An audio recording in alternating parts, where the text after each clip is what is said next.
Right. So as I said, um, this morning we watched the movie Passing based on this novel about a black woman in New York City pretending to be a white woman. And it's quite a good movie. If you're interested, you can look for it on Netflix. Question one. How would you describe the father's behavior? So we have three main incidents in this story. Let's take a look. The first one is on page 5, the very beginning. This story is about why his father is before the justice of the peace. Why is he getting sued? The person suing him, Mr. Harris, says, I told you, the hog got into my corn. A hog is a pig. I caught it up and sent it back to him. He had no fence that would hold it. I told him so, warned him. The next time I put the hog in my pen. When he came to get it, I gave him enough wire to patch up his pen. The next time I put the hog up and kept it. I rode down to his house and saw the wire I gave him still rolled on to the spool in his yard. So the father did not use the wire to build a fence for his pig. I told him he could have the hog when he paid me $1 fee. So as a kind of punishment. By the way, in this place at that time, $1 was quite a lot of money. Like usually if you work all day, you might get paid 5 cents, 10 cents. Continuing, that evening, a black man came with $1 and got the hog. He was a strange black man. He said, he say to tell you wood and hay can burn. I said, what? That what he say to tell you, the black man said. Wood and hay can burn. That night my barn burned. I got the stock out, but I lost the barn. So in this story, the father doesn't control his pig. When the pig causes trouble for a neighbor, the father doesn't do anything to prevent the situation in the future. And when the neighbor tries to punish him for it, he burns down the neighbor's barn. Very strange behavior. The second incident is when he has brought his family to another town, or I guess another village, and he's going to see the local rich guy, the big farmer, to see if there's any work. And so he goes to visit the mansion of Major Despain. This is on page 9. So he has brought his son, so father and son go to visit Major Despain. Um, and his father is walking walking along the driveway up to the house, from the gate on the drive to the house. And it says here, see if you can find this. Watching him. So when the boy watches his father. Watching him, the boy remarked the absolutely undeviating course which his father held. So he saw his father walking, and his father's walking in an absolute straight line. His father does not walk around anything. And saw the stiff foot come squarely down in a pile of fresh droppings where a horse had stood in the drive. Even when his father is like when there's a pile of horse shit in front of his father does not walk around it. His father's foot comes down into this pile of horse shit, like straight down, and steps in it.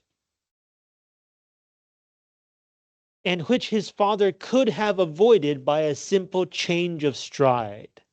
So like he could have just taken a longer step or a shorter step, and he could have avoided it, but his father didn't. His father just stepped in it. And then they get onto the portico, which is the front porch of the house. And then they, let's see, they knock on the door opens.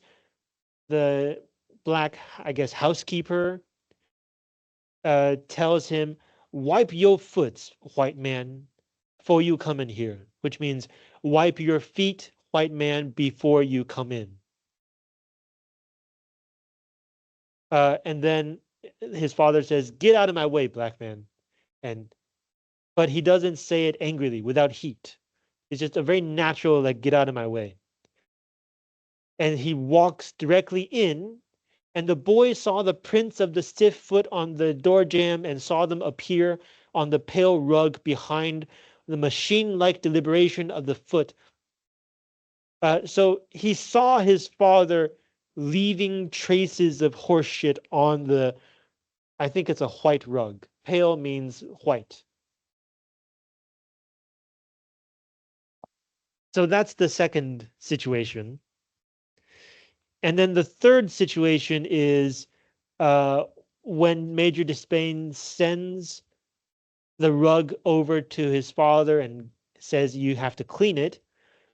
And his father gets the protagonist's two sisters to clean it. So uh, let's see.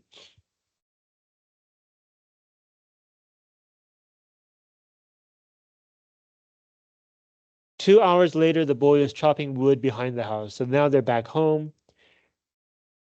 Uh, he saw the rolled rug in front of the Negro youth following on a fat bay carriage horse. So Major Despain leads his black servant and takes the rug over to their house. Uh, and then suddenly they leave, and then his father began to shout one of the sisters' names, who presently emerged backward from the kitchen door, dragging the rolled rug along the ground by one end, while the other sister walked behind it. So Major Despain now wants them to clean the rug. But how do they clean it? Uh, they use harsh, harsh homemade lye.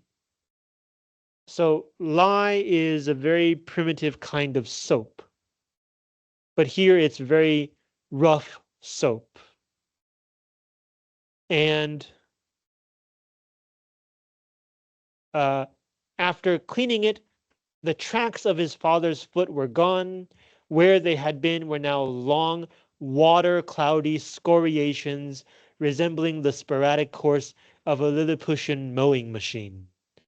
So instead of cleaning out the horseshit, they basically just move the horseshit around on the rug. And so now the whole rug is covered in traces of horseshit. And that's actually how they return the rug to Major Despain. So these three incidents. And then, of course, finally, his father is threatening to burn down Major Despain's barn. That's a separate thing. These three incidents, how, why does the protagonist's father do this? How would you describe his person? How do you understand what he's thinking? So two groups took this question, and it seems like the common element of these three incidences is that the father refuses to do what somebody tells him to do. The first one, his neighbor, Mr. Harris, tells him to control his pig and then tries to punish his father, and then his father burns down the guy's barn. The second one, uh, his father is walking along the driveway. So you could say that if you take good care of your driveway, there should not be horseshit in the middle. So it's like, if the logic here is, if I step on the horseshit, it's not my fault because it's not supposed to be there. It's your fault. You are not taking good care of your property. And then, of course, at the door, when a black man tries to tell his father to like go away, his father just does not do. He maybe would not have wanted to enter the house if the black man had not told him to go away, right? So again, his father is not taking orders from anyone, especially not a black person. And then the third incident as well, right? They take Major Despain and his black servant bring the rug over and get him to clean it. And so his father's like, okay, you want me to clean it? I'll clean it. I'll do the motion of cleaning it. Uh, doesn't mean it will be clean, but I will have done the action of cleaning it. In Chinese 就你要我清好，那我清啊，不保证会干净，但是我会清。Um, and then because of that incident, he decides to burn down Major Despain's barn. So the common element is he doesn't obey any other authority. And he always feels like he has the right or he is the most important person. So both groups agreed we can describe him as an arrogant, prideful, egocentric, selfish bastard.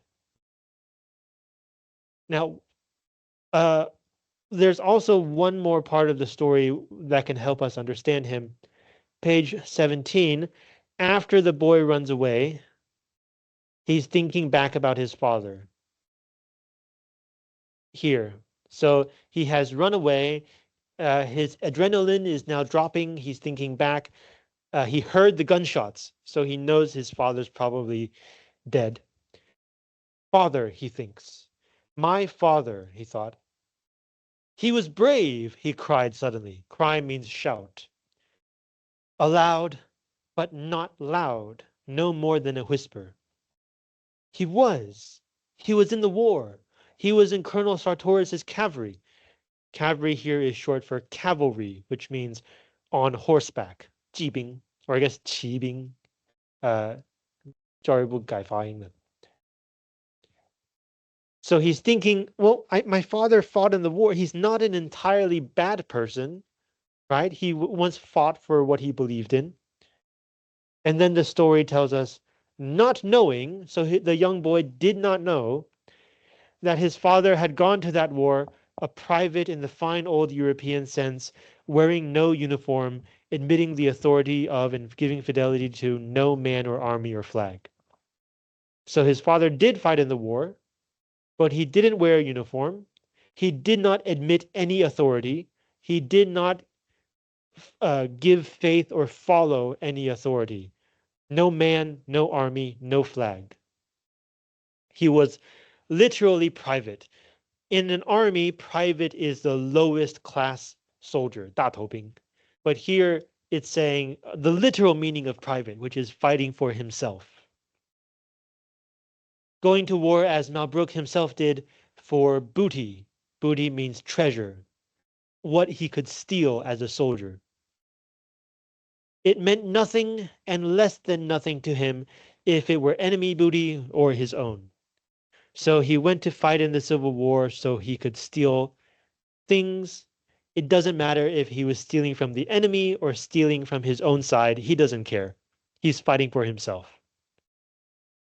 So this is also a very clear description of what kind of person he is. Even in a war, he's always looking out for himself. He's always putting himself first. There's a footnote from Malbrook. Is it important? No, it's okay. Greed and disloyalty. I guess that's related. But other than that, not very important. Okay, other thoughts or questions about number one?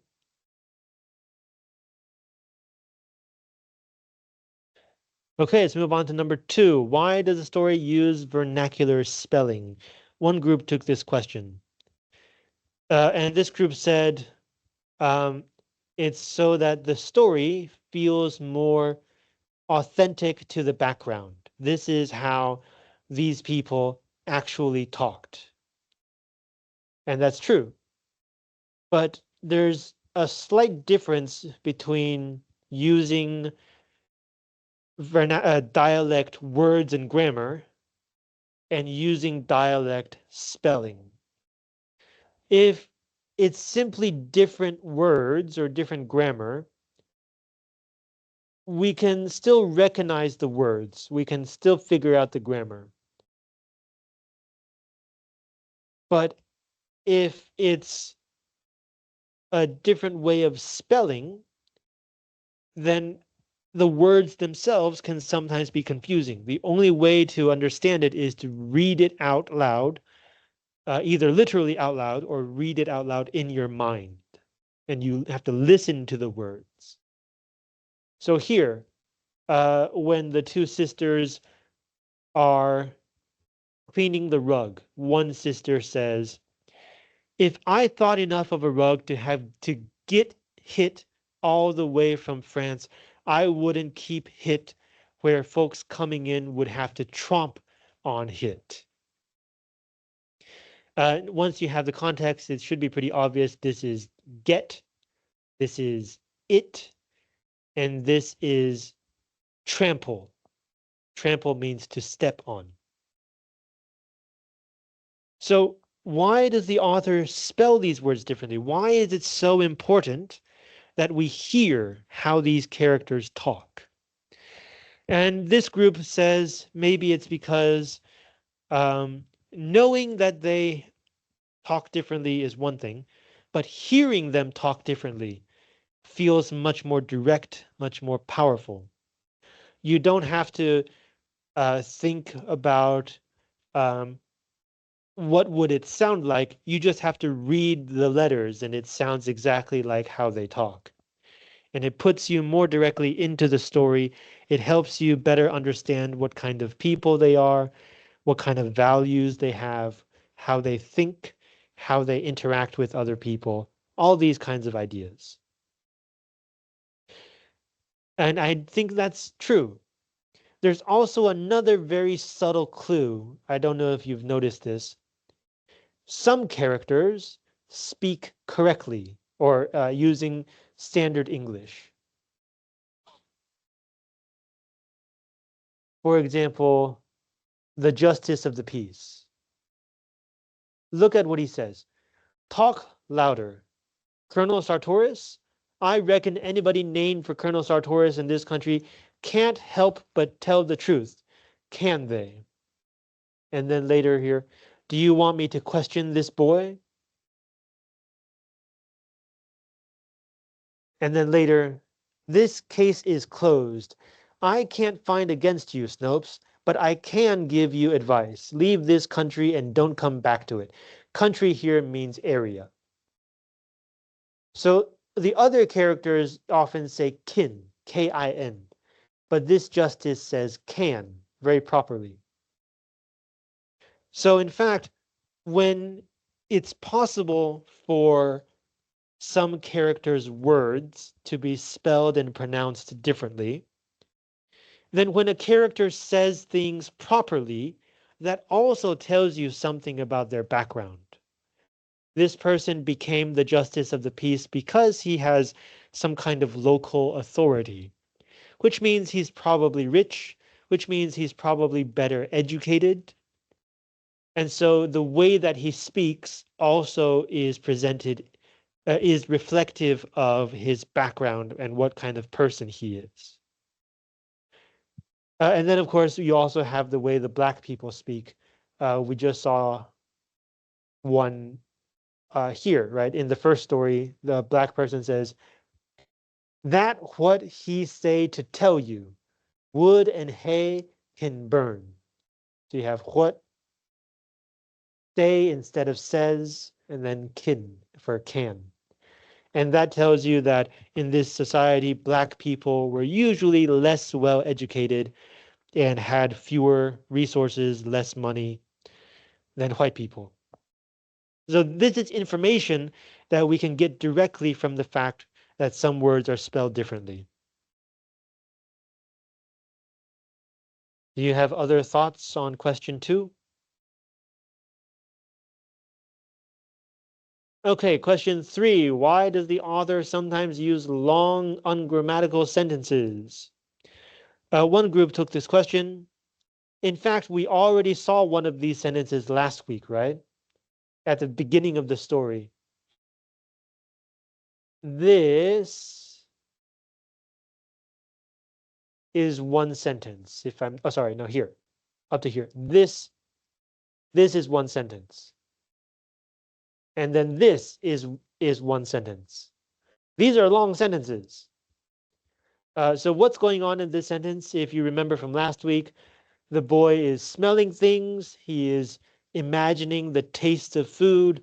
He's also feeling uh, negative emotions like fear, despair, and grief, and family loyalty. So this long sentence seems to be a description. It's describing how the boy feels at that time.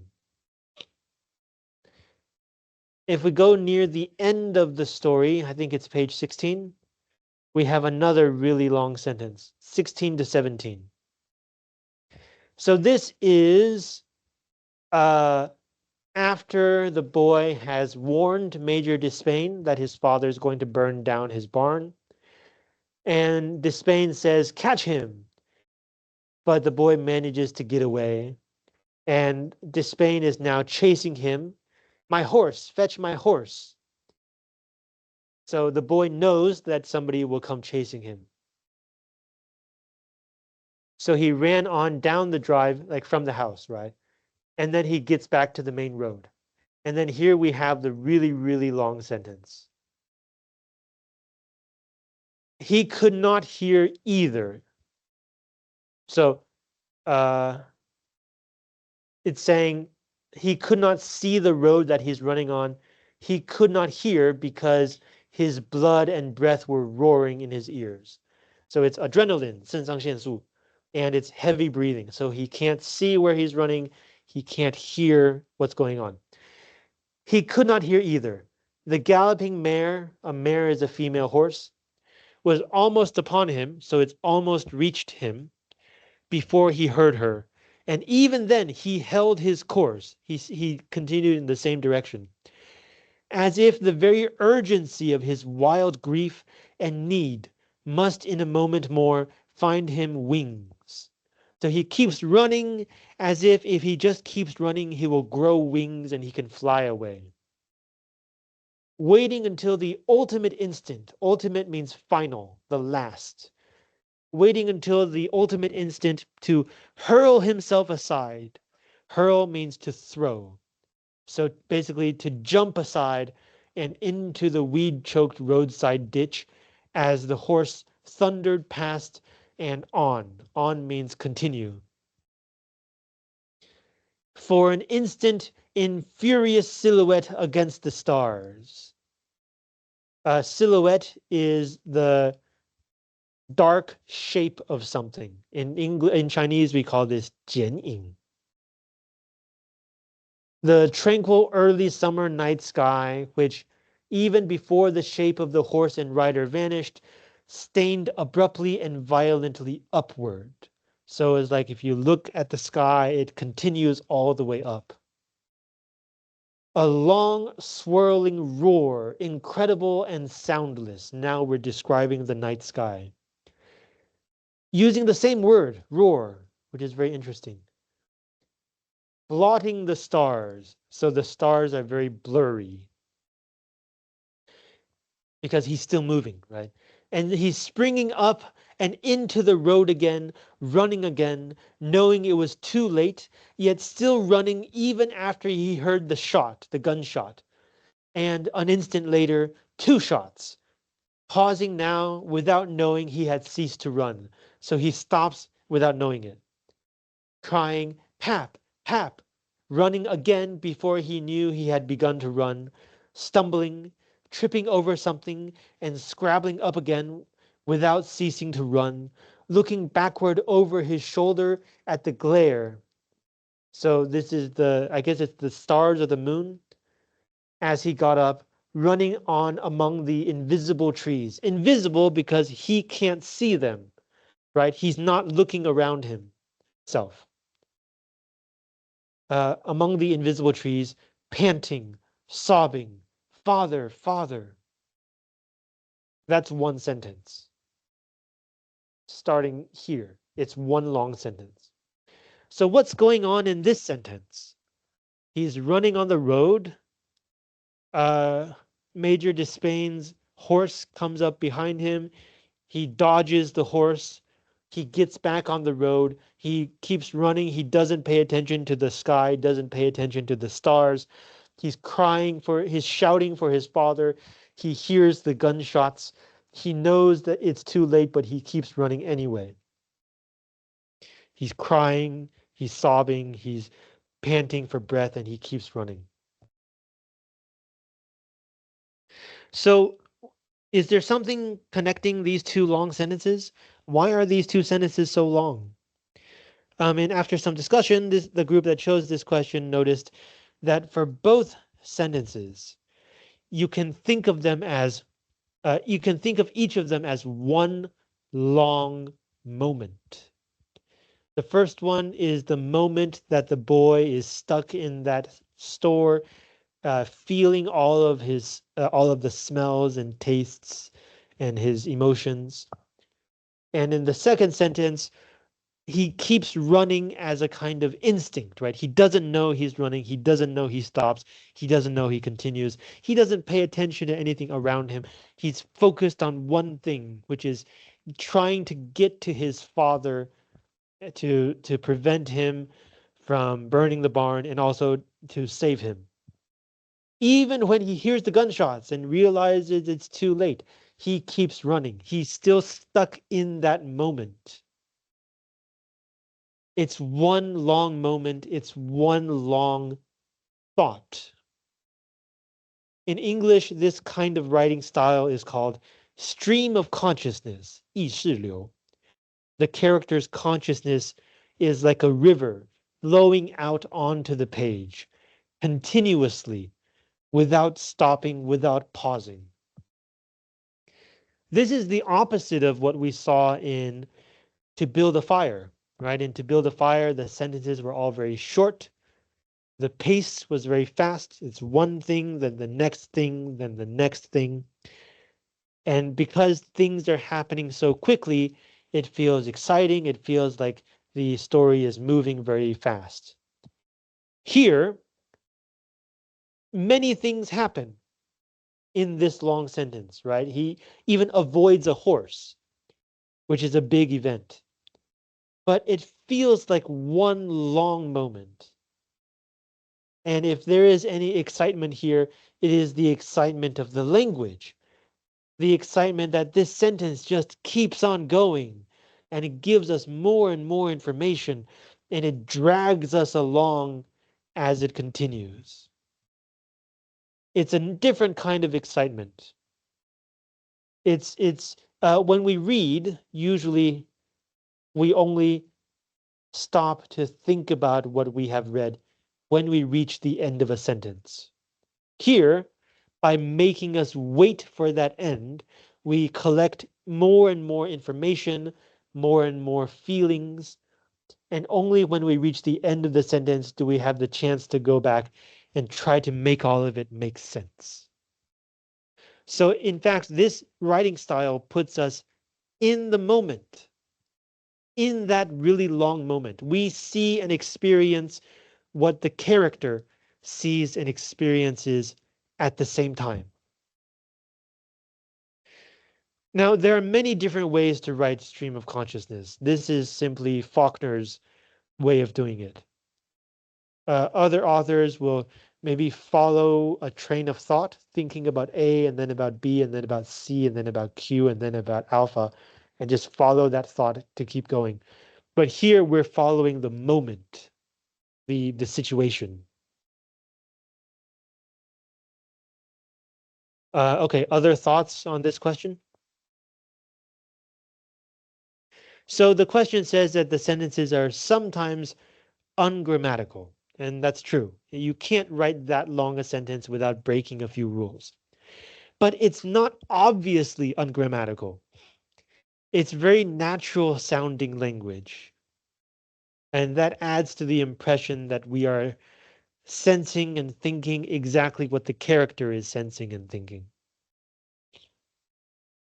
Okay, number 4. Do you think the protagonist is right to do this? Why not? And one group took this question and they said, yes, it is the right thing to do. First of all, because you're not supposed to burn down people's barns. So if you can prevent that, that's a good thing.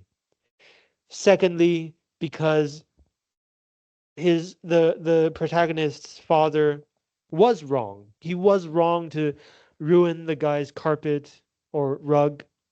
He was wrong to use this very half-assed way of washing the rug and not saving it at all. It's true. Now, if we only had these two reasons, we would then have to think, okay, but if he does tell Major Despain, what happens? His father gets shot. He loses his family. He is now a young boy all alone in the world. So then the question becomes, is it worth it? Is justice worth losing your family and being alone as a young child in the world? However, this group added a third reason, which is the protagonist needs to get away from his family. His father is a terrible influence, but we also have a description of the other family members, and it's not very inspiring. Let's see if I can find it.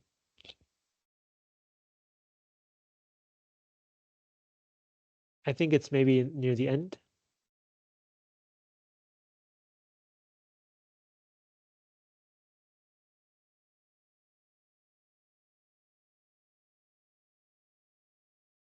Okay, so he's running away from his family. He says, "Let me go. I don't want to have to hit you." "Let him go," the aunt said. "If he don't go, before God, I am going there myself." Before means in front of God, which means I swear to God. So his aunt seems to know what's right and what's wrong. But apparently she's like too physically weak or something. She doesn't do it herself. "Don't you see I can't?" his mother cried. So his mother says, "I can't let him go." And this is probably because if she lets him go, she knows that her husband will probably suffer some kind of punishment.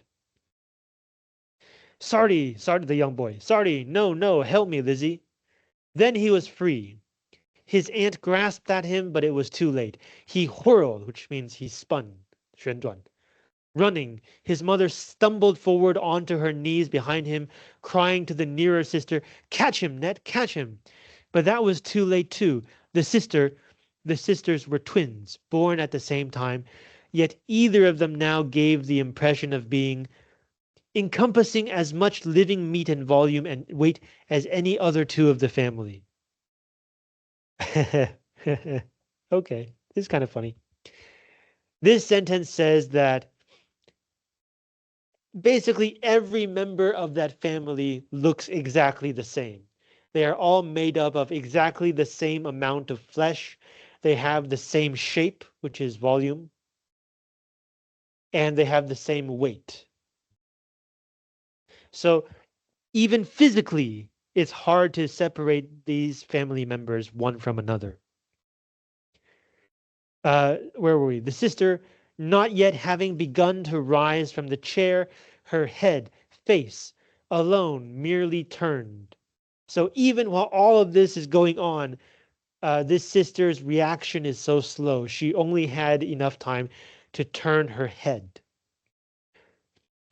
Presenting to him in the flying instant, flying because he's running, an astonishing expanse of young female features, untroubled by any surprise even.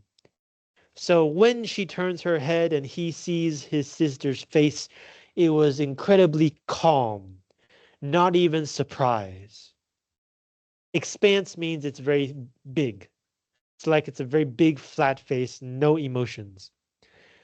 wearing only an expression of bovine interest. Bovine means like a cow. So this family does not seem like it has any kind of future for our young boy. So if he wants to have a better future, he has to run away. Bringing us back to our question. What is it right for him to warn Major Despain?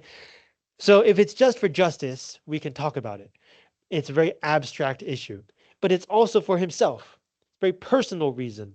He wants a better life. He doesn't want to get stuck in this family. So if you look at it this way, it was the right decision. If he gets stuck in this family, he knows he would have a bad future. If he loses this family, he at least has a chance of something better. Okay, other thoughts about this one? All right, question 5. Is the ending hopeful? So we talked about his decision. It seems like he made the right decision. That itself is pretty hopeful. We can also look at the language of the ending of the story. 3 groups took this question. They all agreed it was a hopeful ending. So let's take a closer look. He has finished running. He's sitting on the crest of a hill. Crest means the top. Well, think of a hill like a wave.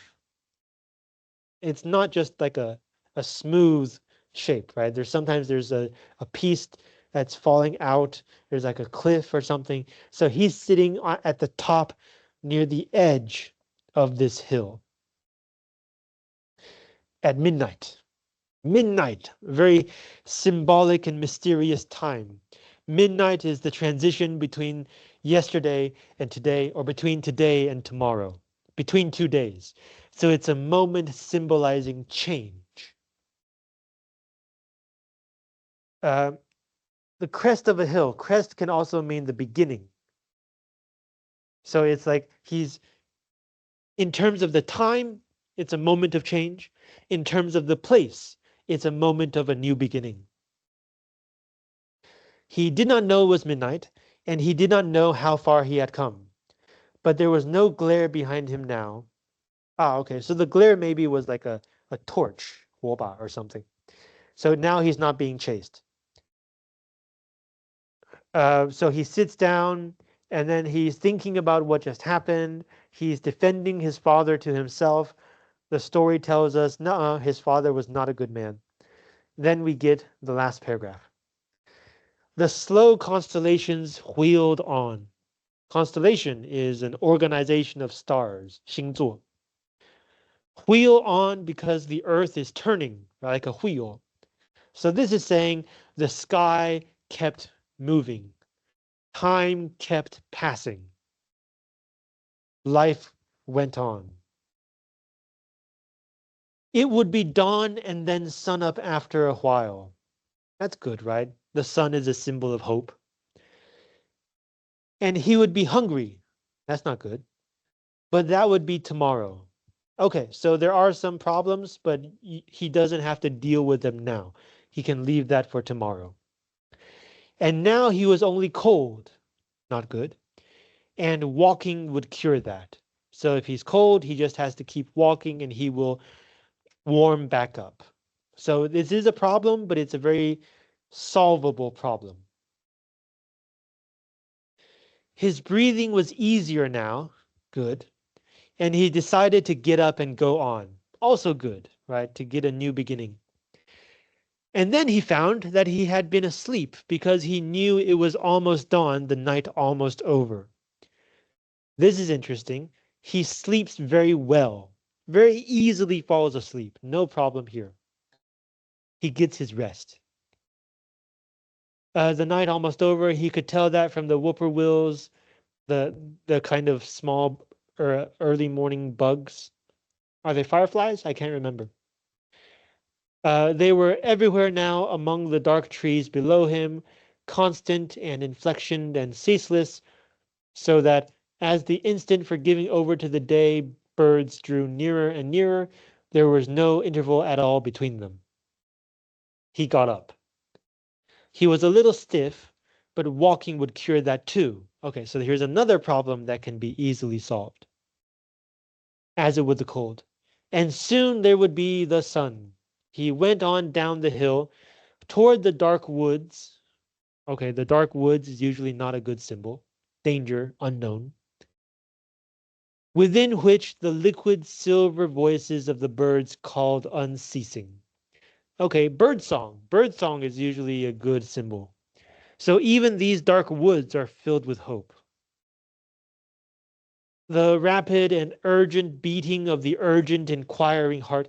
Inquiring here means inquiring, questioning, asking questions, seeking something, yearning for something, wanting something. Of the late spring night. This is a very good time of year. Spring is when plants start to grow. Summer is when plants are fully grown. So late spring is the plants are almost finished growing. So it's a sign that things are coming together. There are results happening soon.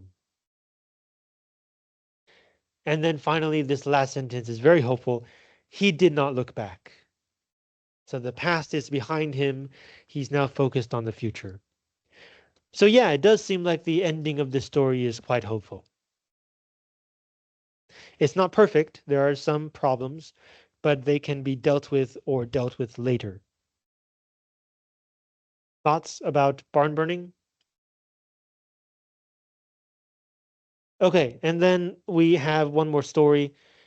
Girl by Jamaica Kincaid. Is this more about racial issues or feminist issues? Two groups took this question. Both of them said it's more about feminist issues, but mainly because most of these, I guess you call them orders, most of these orders are about how to behave like a good, proper lady, how to do lady jobs, housework, sewing, cooking. And then, of course, the person who's talking, maybe her mother, often says that she is a, where is it? Slut, which means sexually out of control. So it's also using a very sexist way of controlling this girl. But there's also racial issues here as well, because the story is set in the Caribbean, which is one of the earliest places to be colonized by white people in North America. So um, the legacy of colonialism means that often, even today, rich people there are usually white, and poor and working people there are usually black or indigenous, 原住民.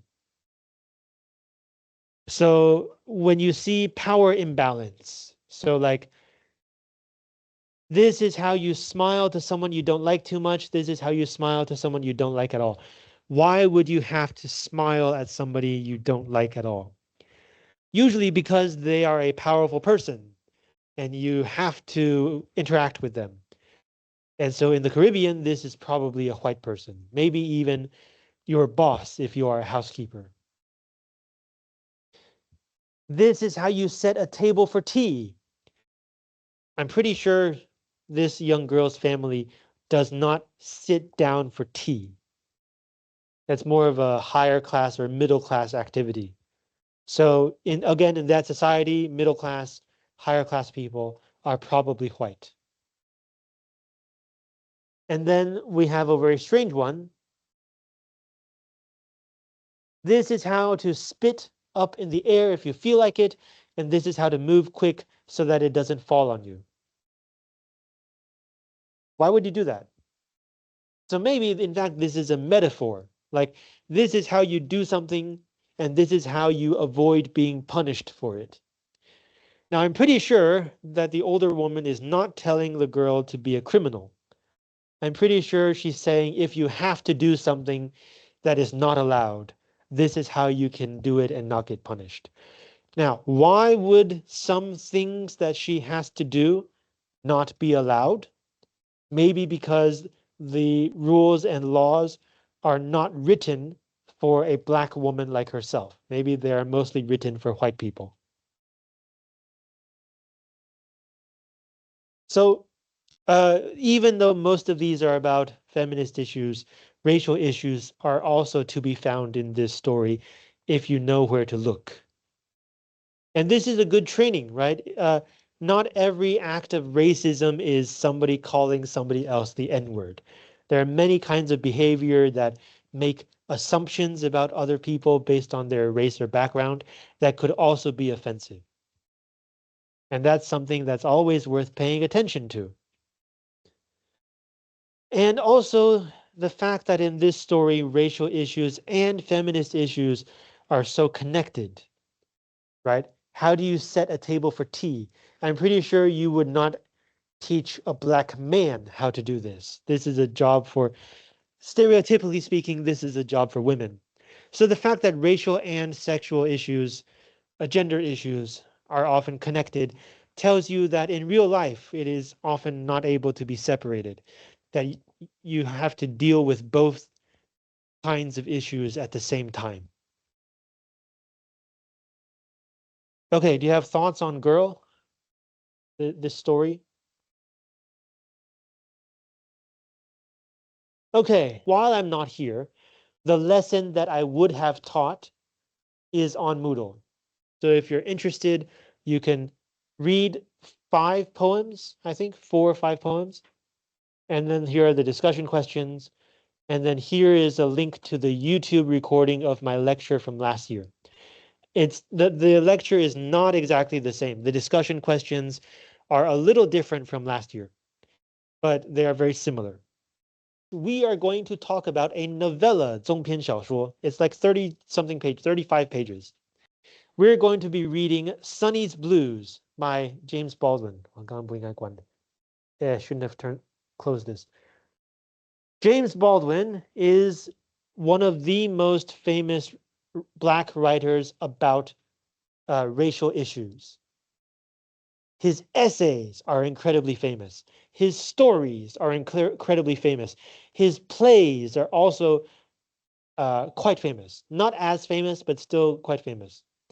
He's famous for being a powerful and direct author. He is not trying to be polite to white people. He's saying things very directly. He's also gay, which gives him yet another perspective to look at how society treats different kinds of people. And he could not take it anymore. He spent a lot of his life in Paris, and he realized that uh, the US is so racist that even though at the time, there were fewer black people in Paris, he was treated better in Paris than in the US. That's why he stayed there. So that's the kind of author that he is, James Baldwin. Sonny's Blues is one of his most famous stories. It's very long, and in 2 weeks we will also talk about why is it so long. The story is about the protagonist is a black man, a teacher, and his relationship with his brother. His brother is a heroin addict, 海洛因吸毒上瘾, who also enjoys drinking and also jazz music and blues music. And so it's the story of like how this brother, whose name is Sonny, became that way and how he now thinks about his past actions and what he is like in the present.